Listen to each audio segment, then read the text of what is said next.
Ouais. Alors, on va essayer de réfléchir ensemble. Oui et non.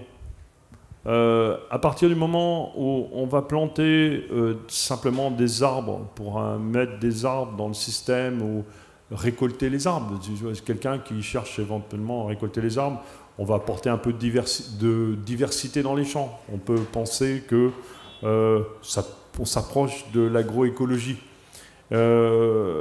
Mais pour moi, je le qualifierais beaucoup plus d'une approche agroécologique à partir du moment où on va chercher d'autres fonctions des arbres. Je pense par exemple à mes collègues éleveurs qui font du pâturage dynamique. On va séparer par des allées et replanter les arbres dans les allées, comme on plantait en Normandie des pommiers, pour utiliser ces allées-là à la fois pour faire parce qu'ils sont sur des linéaires qu'on est obligé d'avoir parce qu'on veut faire du pâturage dynamique. Ensuite, on va chercher des arbres qui vont pouvoir apporter de l'ombrage à des moments donnés, parce que faire du pâturage dynamique et de ne pas avoir d'arbres pour ombrer les animaux, c'est un gros problème, voire les abriter un petit peu en hiver.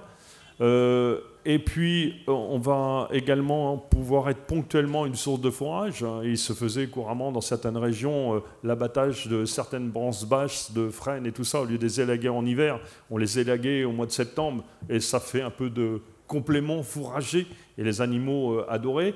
Ça va t'apporter de la biodiversité, ça va t'apporter du recyclage des éléments.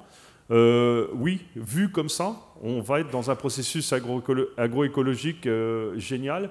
Mais simplement des arbres pour faire de l'agroforesterie parce que c'est un peu à la mode et c'est quelque chose qui est bien.